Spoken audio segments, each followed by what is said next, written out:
So we're here in a real house with real things happening, Real food. real conversations, real food, real drinks. Yes. It's really 5:30 p.m. though. I brought the personality. Yes. I brought the looks. I don't know. So what happened was, just maybe give folks a little context. We were meeting here talking about the teaching calendar, what kind of series we want, and we knew from last year there were a lot of questions around afterlife, heaven, hell. Yeah. And Brooke, I think you brought this book to our attention, right? Was it you? Yeah. And so you were like, we're going to do this. Shut up. No questions asked. The end. And so we're both a little scared of you. So we were like, okay. what Brooke says goes. No, but you brought up this book, Hellbent, and we said, yes, let's do a series that really tackles this idea of hell because it's a big topic. And we have Hellbent here, which is the name of the book and the name of the series that technically starts the day people watch this. But yeah, hell. What a fun, warm, fuzzy, just lovely word. Yeah. Just brings up all nice emotions and feelings. And Yeah. Part of the reason why we thought like maybe some whiskey or a mixed cocktail might be nice. We have a dessert cocktail. Yeah, that was intentional. Absolutely. Why do you think, well, first of all, have you seen The Good Place? That feels like a good place to start with this question. That's a good show. I saw where it was filmed at Universal. Does that count? No, Aisha, it does not. That's your homework. Yeah. No. Good Maybe you show. should watch that before. Put down the book. Totally. Put down the book and stream a Look little. and start a movie. Dr. Aisha. Like 6 seasons, this big question, television show, sitcom, but really is this idea of what happens when you die. Kristen Bell. Kristen Bell I and love Ted her. Danson. Oh, I love Ted. Really interesting show, but I bring it up just because I think the show speaks to, it doesn't really matter how religious a person might be. It doesn't really matter, what your background is. It captures your imagination, the afterlife, right? I have this little book here, right? Light reading, which I brought to just say, like, this is the definitive work on the history of the thinking of the afterlife in Western religion. Right? So this is kind of like the volume. If you want to know like how it traces, it goes back to Egypt and then carries through like the Islamic world. But like, this isn't a new topic, right? Oh, yeah. And the Good Place was this very popular show because it gave it a twist, but it dealt with this. And so we thought it'd be good to just have this kind of conversation to kick us off on our online only experience, to just say, what is our experience with this idea of hell? And why is it important that we talk about? So maybe that's a good question. Like, tell me about your experience with hell, right? Like growing up, what was that like for you? Was it a part of your upbringing? Was it not? What do you think? You know, for me, because I didn't grow up in one church. I grew up as a church nomad. And it wasn't until I went to college where I found a church and then ended up being at that church for, 8 years. But growing up foundationally, I was just going on Sundays with a friend. So I'd go to random churches or wherever I could beg my mom to drop me off at to let me go to church. And so I never had enough of one church to get any sort of spiritual guidance or misguidance around hell. So it truly was, for me, a couple of things that influenced it was reading Revelations and being horrified that, oh my goodness. That's like, when did you read that for the first time? I think I was 14? Yeah. Solid move at 14. Yeah. Solid move.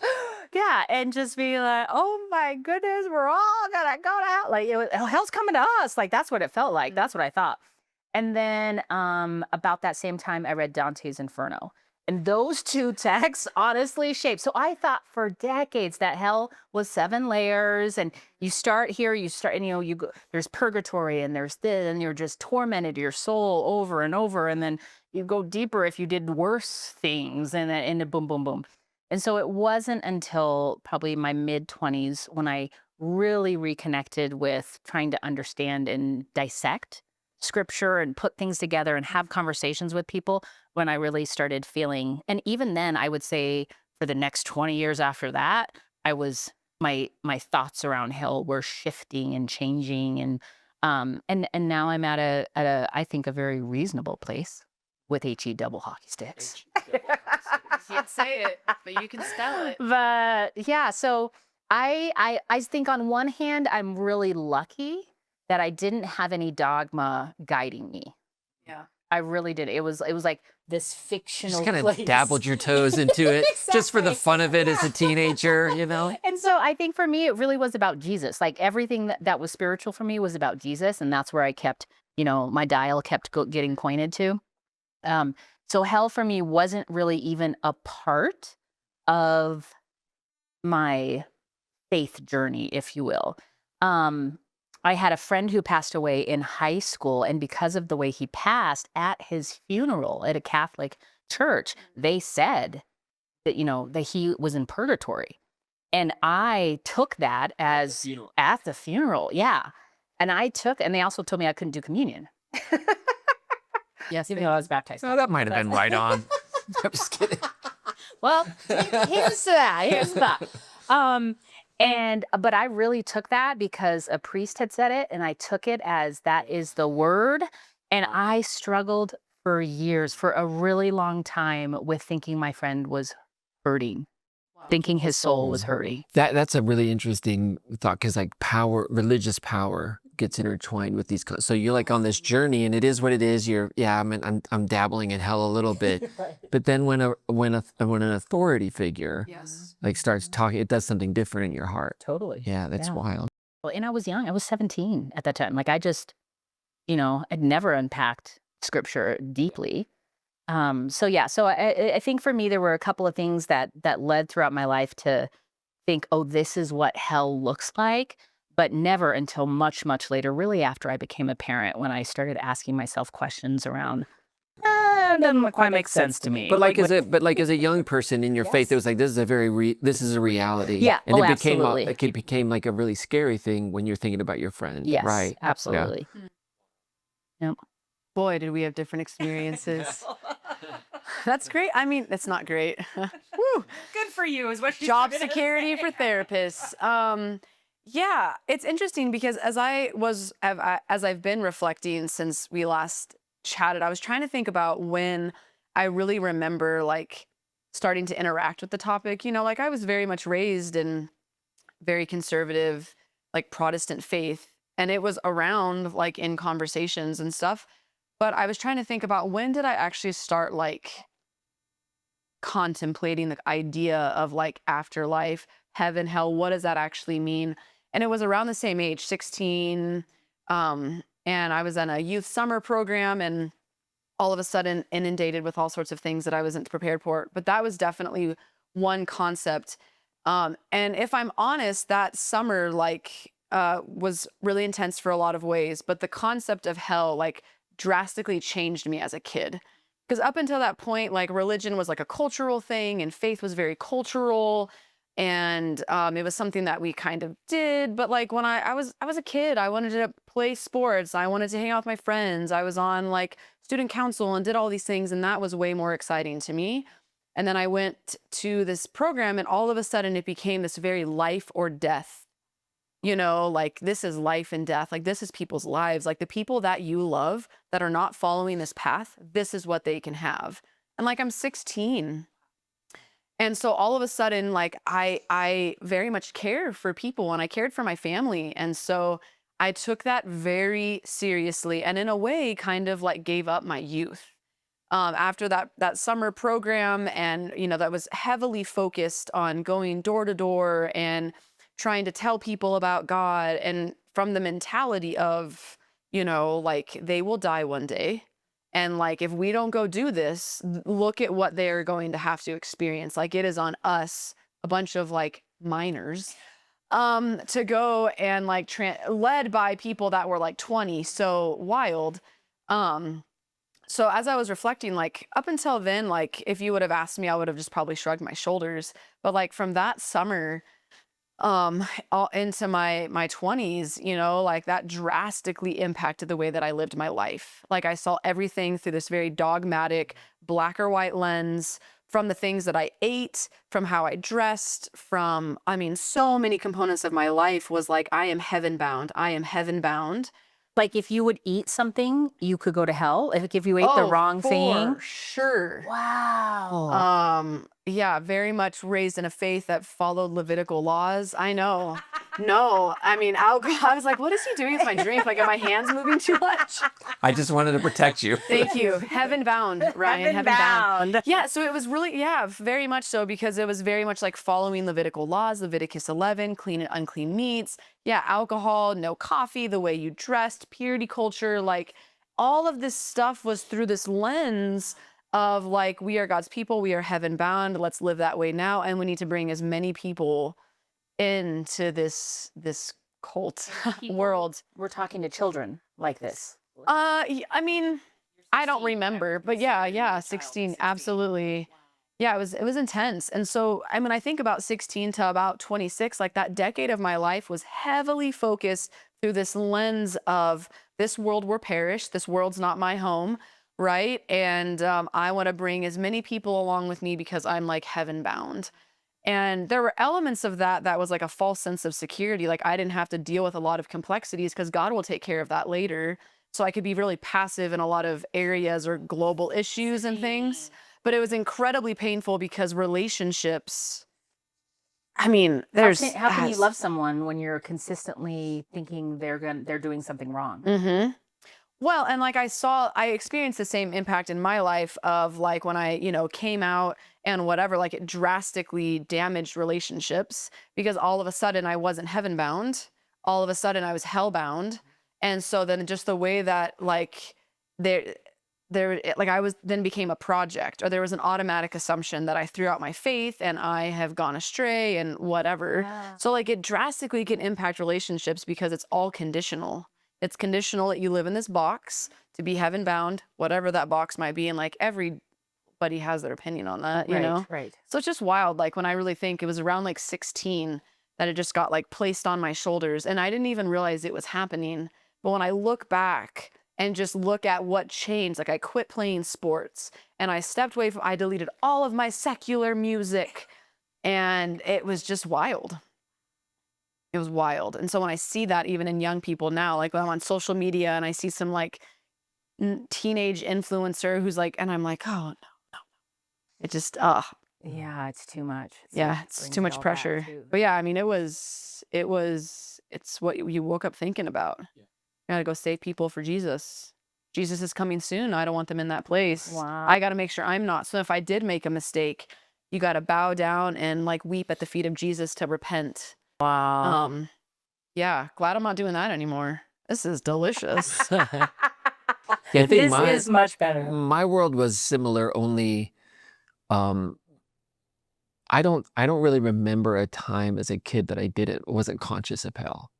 Like from some of my earliest memories, and I always like preface this with like, I don't blame my parents for the space that they brought me up in, but I do have these like memories of like us being like a 5-year-old and praying the sinner's prayer. And I look back now and I think, well, what in the world? At 5 years old, I have a concept of sin and needing to invite Jesus into my heart so I don't go to hell. Wow. At 5. And so I don't think I ever, and then like as I grew up in the tradition I grew up in, we were never as legalistic, right? We were certainly conservative, but like there were kind of like the big 3. There was like alcohol, sex, and like music.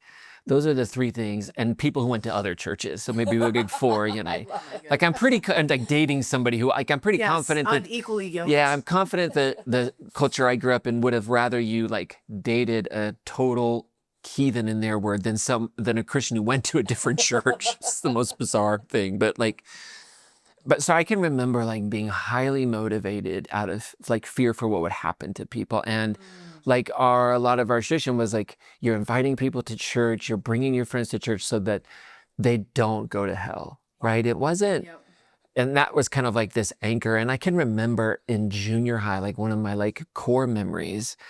So junior high, did y'all ever have to like write a letter to yourself? Oh, Sure. yeah. Right. So in junior high, I think I was like, How many times have I done that? I think I might have been 8th grade, right? And I had to write a letter to myself. And I remember I was at summer camp the year, like that week before, and like, everything's drilled into you in these camps of like, how serious are you with your relationship to God? And like all of these things, again, like 11, 12 years old, right? Did yours end with baptisms? No. Oh, on our like last remember. like afternoon, we would have baptisms from the week, and like all of these kids would go and get. It was wild. Like I'm like, did you call their parents? Yeah, I think our tradition would have been like, no, we're not going to do that without parents being around. Yeah, I think. it was wild. We had a But baptism. like I can remember like, again, going through this like feeling of not being like, I'm not a good enough, not that I wasn't good enough, but I'm not a good enough like follower of Jesus. I'm not like always trying to do more, making all these, so it's like having this like sense, like they drilled it into you that God was going to show you someone to witness to share. So I'm going into my like 8th grade year in junior high with my eyes on, and I'll still remember this day, like I met this kid named Gary, and he was a wreck by like all the standards of which I grew up in. Like you could tell, like this yeah, kid, he needed the Lord. he needed Jesus, and like you could just tell, like there was like all the things you're taught and you're meant to believe are like wrong with the world, like had intersected with this kid's life. And I remember in English class, I had to write a letter to myself. And I remember part of that letter I was writing. And so I wrote the letter about like, hey, if you haven't like witnessed to Gary or shared your faith with Gary, you need to get on it, because we're supposed to read these in a semester, right? Oh, goodness. So we wrote this letter, didn't even think about it. Next semester, the letter shows up. So I read the letter and I'm like, oh man, I am like awful. I haven't saved Gary yet. So, but I hadn't seen Gary either. So I started asking around, like, where's Gary? Well, Gary had died by suicide in between the time I wrote that letter. And that wrecked me for years. Well, yeah, because you didn't save him. Like I didn't save him. Like God told me to share my faith with him. And so for, I would say, like, not just like my teenage years, but like that formed me like, probably even to this day, that like I will never not take seriously the call to like love someone. Absolutely. So in some ways it was really damaging, because I carried this weight that like this kid is in hell because of me. And I think in my life, as my spirituality has changed, it's been redeemed, and I can look back and say, it did form in me something to love people unconditionally. Like it did shape in me. So there was something redemptive about the like highly spiritually abusive environment and manipulative environment. But like that was what drove for years. Like there was just hell. There was just hell. Like you invite people, like hell. It was just so present, you know? And so for me, that was kind of how it shaped my own behavior and my understanding of myself. Like I think I've shared this as we've talked about like concepts of the rapture at times. I was in 5th grade when the school I was at showed us a movie on the like rapture and tribulation that was called A Distant Thunder. And like the movie ended with like people being beheaded and their heads rolling into baskets because they didn't take the mark of the beast. Yeah. I was like, that's in Revelation. You want to know like why I'm messed up? Like that's probably part of it. Yeah, we just did prophecy seminars every few months where we would try to, I mean, you probably still get some flyers in the mail. Let's be honest. It's probably from the religion I was raised in. Guys, this is so intense. Right. So like there is this kind of common. like, yes. Like it's crazy to me because like as I interact with people in the world, and it's interesting to me like how much this lingo is in spaces where people aren't even super like religious, you know, like there's just so many components from this structure of heaven and hell. I mean, there was a show, like it wasn't like all these Christians are watching The Good Place, you know, like, so many people that I know as adults, like when I have these conversations with them, like this duality of heaven and hell, like has impacted their life. And there's like a fear, am I making the right choice? Well, what if this, even if they're still not practicing in these spaces, it lingers in you. Yeah. Absolutely. No, absolutely. So here's the thing, right? Like the word hell is in the Bible, right? And there are these verses that get used to describe it. And I think like cat's out of the bag. I think we're all sitting here going, when we talk about hell, like not a literalist, we've kind of come on the other side of some probably some thinking that's not healthy around God and spirituality, and maybe done in the best of intentions. And like, I'm not a big fan of scapegoating religions, and everybody, I think, in some ways is victims of these things. So I feel very fortunate to have had experiences in my life, like my own Damascus Road experiences, where I felt empowered by love to get rid of some unhealthy things. So cat's out of the bag. We're not going to be talking about hell like that. No. But there are some Bible verses that we hear. I'm curious, like, are there Bible verses that you think about with hell? Because we still are like, much to what like the accusations are on Google reviews, we still are a church that centers itself on the wisdom of Scripture. We have, it is the most important book for us, right? It's not the only book, though, but for us, it's our tradition. And so as we look to and seek it and teach from it every week, like, are there verses that you go, yeah, like this one was kind of, it was one that I can like, I know it's, I don't use the word triggering lightly, but maybe it is a little triggering. It does bring up some thoughts. Like, are there verses like that that you're like, oh yeah, that's one of them? Yeah. I just remember, again, specific to Revelation, feeling this feeling of being appalled and scared that stayed with me for decades, of souls not being like taken up into heaven when Jesus came back, according to this text. And then the fight, the war that would happen. That's the part that I was just so afraid. And also, I did grow up at a time, it was 80s and 90s, where, and maybe it's happening even now, but in the 80s and 90s, there was kind of this like resurgence of popular culture of saying, he's coming back, it's about to happen. Hal Lindsey, The Late Great Planet Earth. Yes. Yeah, that book started driving a whole movement. Yep. In the late 70s, And I early read that 80s. one back in the day as well. So You that's read kind The of, Late Great Planet. oh, I love it. I still have it. It's a black copy. It's this thin. Like, yes, it's orange Hal Lindsey on the front. And I had never read that. I mean, from culture I I grew don't up even know in. what you guys are talking about. Yep. No, I read it. Well, he goes through the signs, basically, the signs of Jesus coming back. It wouldn't be consistent with, Seventh-day Adventist theology. I don't even know at this point. Pick it up on your way home. It's never too late. It's a doozy, I'll tell you. But anyways, I do remember feeling scared, or just feeling like he's coming back, but he's coming back for war. Like, it didn't align with what I knew. So it wasn't like a scripture verse necessarily, but it was the feeling that the beginning of Revelations gave me, like, whoa, Jesus is coming back to fight? Like, that's what this is about? Because that's not the historical Jesus that I understood even as a kid. So it was very hard for me to reconcile this idea of like, he's coming from heaven with the armies of heaven, and then he's raising up the souls that have previously died over the last 2,000 years, and we're all going to fight each other. And I was like, shoot, I got to brush up on my martial arts. You're like a double black belt or something, right? I'll just stand behind Ryan. Yeah, so that definitely wounded me, or created. So kind of that whole ethos around the book of Revelation in general for you. Yeah, wow. And that's, I think, true for a lot of people. I mean, I remember as a kid, like, coming home and like everybody being gone and thinking, oh shit, I missed it. Like, I missed it. See, I didn't grow up with the rapture. I'm a little jealous I didn't have these moments. Man, if there was ever a way to keep a person in line, it was like really bad rapture theology. No, I mean, I have like core memories of like running through the house, like thinking I missed it. Oh my gosh. Yeah. And then they're going to chop my head off because they just showed me the movie. Okay, so now that you say that, there actually was just a millisecond when my friend who is Mormon told me about how their rapture happened back in the day, or that Jesus came back out day. Yeah, so Mormonism has a different understanding. Yes. Yeah, the second coming already happened. Yes, and that he came back and the Native Americans were here and he buried the text and da-da-da. And I thought, I missed it? It's like, I missed it? I was so bummed for like a millisecond, right? Because it was just enough that it was like, wait, what if it's true? What if I missed Jesus coming? But it wasn't anything like Revelation. So then I thought, well, you just thought you missed a party or something. Like, oh, I missed the party. Yeah. Oh, gosh. Bible verses? Where do I begin? Where do I Just maybe a top one or two? A top one or two.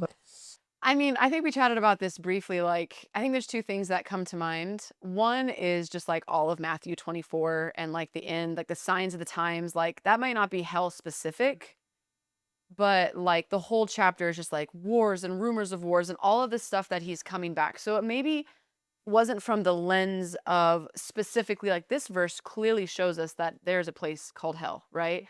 But I think it's more of like that verse, that whole chapter was just like I mean, I still obviously can quote many parts of it, and just this constant fear. And ironically, even today, as I like look at what is going on in the world, if I'm being super transparent, I had this moment like a few weeks ago where I was like, but what if they're right?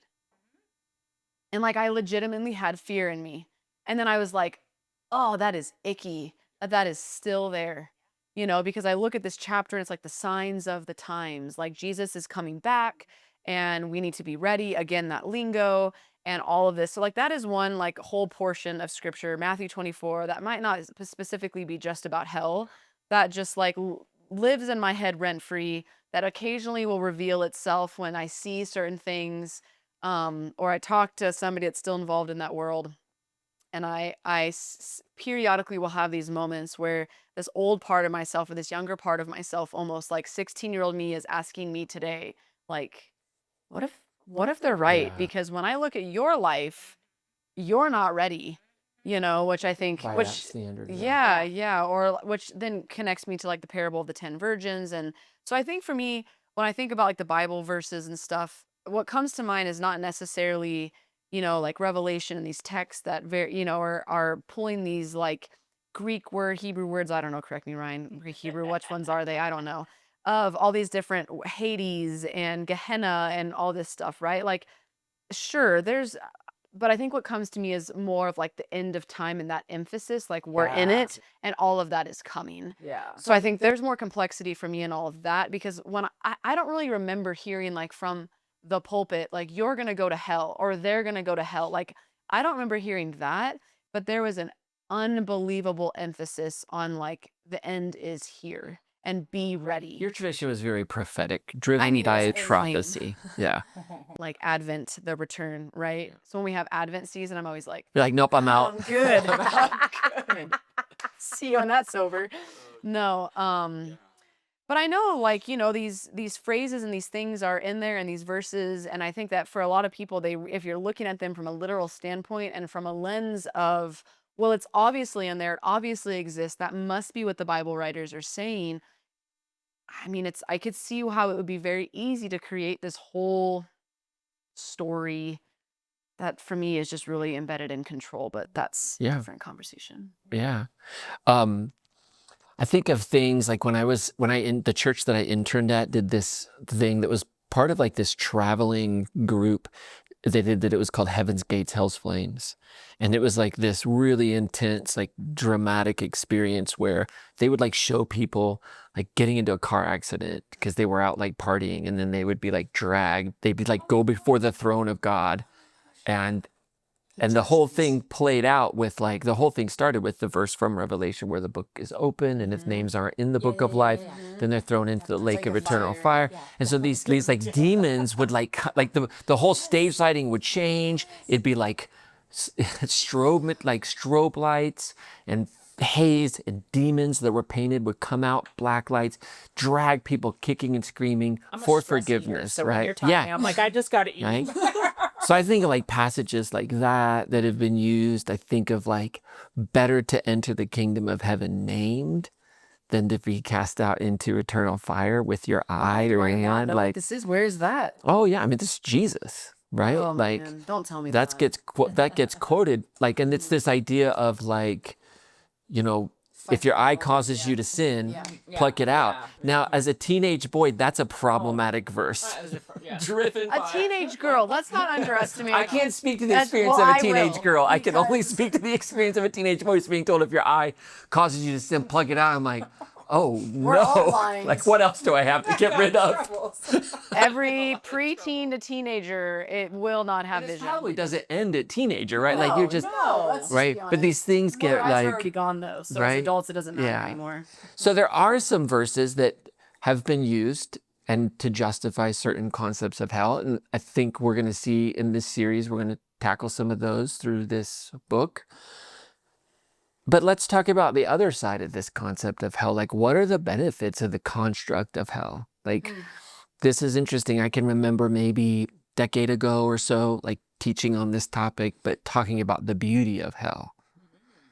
Right? And so if we were to talk about that, and I'll start that because I know it's a weird thing to say. So like, to worm your way into my brain is like, what is he talking? So I do think at the heart of concepts of hell and heaven are concepts of justice.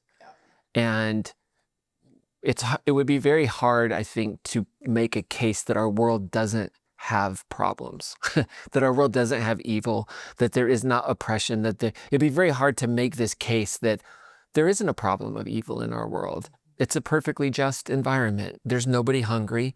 There's no billionaires out there going to bed with enough money in the bank to feed every person on the planet and people dying of starvation. That's not happening. Right. Well, that is all happening.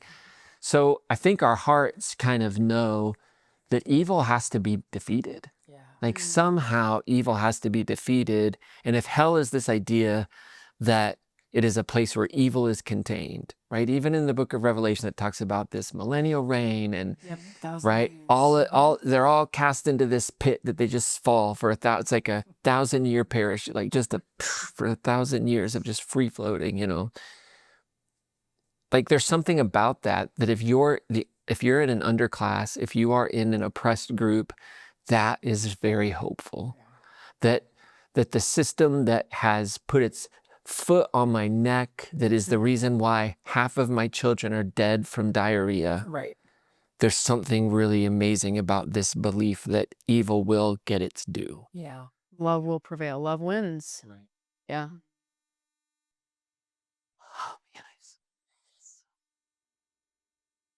Yeah, I think that also on the other side, like when you talk about the oppressed, when I think about the privileged, the lens that I very much grew up in, being in a white middle class evangelical Christian home, like private school, like whatever, like there was an element where that felt really good for them too, because it fueled their privilege and it fueled like complacency, because like it wasn't their problem, like that's somebody else is going to take care of that. One day in the future, God will take care of it. Yes, It's not yes. our problem. No, so consumerism and living, you know, like it just so it felt really, really good. But I mean, I think that this idea of hell, like I think that it is like a beautiful metaphor when you can take a step back from it. When you can take a step back from like looking at the Bible and reading all of these verses from a very literal sense and the videos we've all been showed and all of this stuff. Because I think that it is really easy to think about like, well, we're kind of living it. When we look at the news, when we look at our leadership in the nation, when we look at the wars and the oppression and the billionaires and the stuff and the injustice, yeah, I mean, it doesn't take when I think about the things that I have read and I think about these like analogies and the torture, like I think about torture of the mind and like feelings of powerlessness. Like when I think about the images that I was shown of people being outside of heaven's gates and the looks on their faces. I remember somebody telling us to visualize it. I want you to visualize being in heaven and looking out and seeing the people that didn't make it. I'm like, oh man. But when I think about that, like I think about it from a mentality of like powerlessness or hopelessness or um like yeah, it is miserable. Um yeah, like when I think about the metaphor, I don't think I have to look forward to like see it. I think we've also done a good job as humanity in creating misery on earth, which is our own hell. And I think when it comes to justice, it is. I mean, I was reading about a case recently about a really horrendous case, and I did even now still think, oh well, that guy's going to hell. That guy, like he'll get what's coming to him. You know, that whole thing, because there is this piece of you that's like, I just can't imagine a place that in the afterlife, whatever it looks like, that I'm gonna end up next door to that guy. Right? It's like, how is that possible? But also, the hope is that we live for a redeeming love and that all can be healed. So I don't really know when I think of the benefits of hell in terms of justice and, you know, right and wrong here on earth and what that means in the afterlife, to be honest. But I do think that as humanity, we have created a hell on earth and we have an opportunity to create a heaven on earth when we treat each other and we with kindness and love, and we move into the injustice, and we point it out, and we talk about it, and we try to right it. But the afterlife is a tough one that many scholars smarter than me have tried to figure out. Yeah, and it's funny because as you were talking, I was thinking like when we think about the most heinous actions in our world, right? Whether it be an individual who's caused a lot of horrific pain in our world, or whether it be a behavior that causes pain in one heart. Yes. Sometimes I wonder about like that person was 4 years old at one point in time. Yeah. And maybe it's the 4-year-old that shows up at next door in heaven that is redeemed through the loving neighbor. Right. Right? And like there's something about like we're all products of these environments. And yes, we make choices, but I mean there's even lots of science being done around like neurochemistry and is free will a real thing, which is a totally different other topic. But okay, so Podcast. so that's right. So we all know like it's a tough subject. We're gonna kind of walk through it. We actually have, so Brian Recker wrote the book.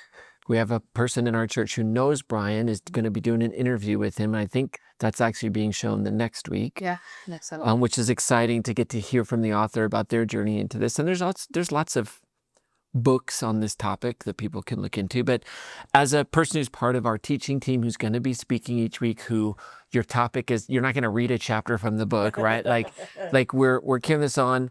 Like, what do you hope for as you prepare a week that you're sharing, as people come in and leave? Like at the end of this series, like what's your heart as a teacher in our faith community for people that are listening and maybe they heard about this and they aren't actually even coming in because this is a point of like real trauma and they're not sure what to do, but they're listening. Like, what do you hope to happen? I think the word that comes to mind for me is like freedom.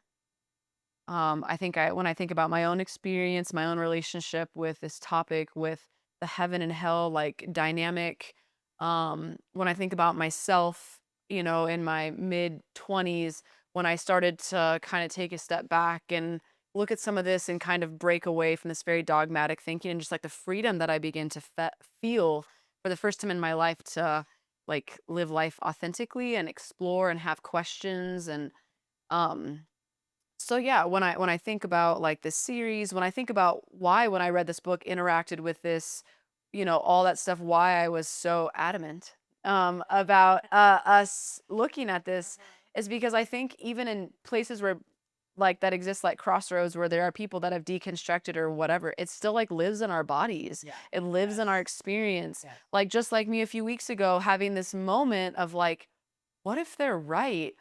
And then having to like just honestly like kind of breathe through and be like, well, what if, and so I hope that there can be an element of freedom, of letting go of this dogmatic way of thinking, of taking a bigger look at God and a lot of these things.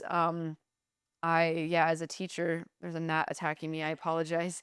Real life, we're in a real home. I hope, that people will be able to feel like kind of take a deep breath and realize that, it's not like this tally that every day we're living and it's like, that's one for hell, that's one for heaven. That like you can make a mistake or may have a bad day, and it's just simply that. And I'm still learning what that means for myself. Like this stuff for sure still lives in me. And when I come face to face with it, my therapist has, an extra meeting with me that week. So it's great. I love it. I think for me, I hope for two things. One, I want people to join the Hellbent book study with me. Yes. Because I'm so excited to get to chat with our congregation just around their thoughts, just to open a dialogue. And I think that leads to my second hope. In the book, he talks about how the Christian tradition has had open-handed and closed-handed topics. And open-handed are those things that we can talk about, we can dialogue about, we can explore and have different feelings on. And closed-handed, like hell, is like you would just believe it, right? And if you don't believe it, then you're not really a Christian. And I would love for the outcome of this series is for people to feel like they have been able to move through thinking and talking about hell in a healthy way to figure out their own feelings and thoughts and beliefs around it without feeling guilt, punishment, or shame from anyone in the church. That it's a safe place for us to really explore this topic. Yeah. No, I agree with both of you. I think my heart is that folks in our community that are interested in really having a cohesive spirituality will walk away from the series being able to go, I can talk with people about, one, why I can be a part of this tradition that has this idea of hell that's part of it. Two, I can articulate my own views and thoughts on some of these verses that get used. And there's a consistent way of engaging with all of the material. So I'm not just looking at this one part of the Bible through this lens and this one part of my tradition through this lens, but I have this lens with which I interpret all of it, right? So I would encourage people, if you have not been a part of Crossroads and weren't around for the Peacemaker's Guide to the Revelation, that might be a good thing to go through and listen to while we're in this series, because I think that series helps us recognize that there is a different lens to take these texts seriously, but not literally. Yes. In fact, I would agree with many who have said you can't take them seriously if you take them literally, right? The only way to take them seriously is to say, I can't take this literally, but I can take it seriously, and I can recognize that there are truths that are being expressed in ancient ways, right? In a period of time that's very different and unique, that's driven by different ways of understanding how the world works, right? We're talking pre-science, pre-enlightenment, all of these things.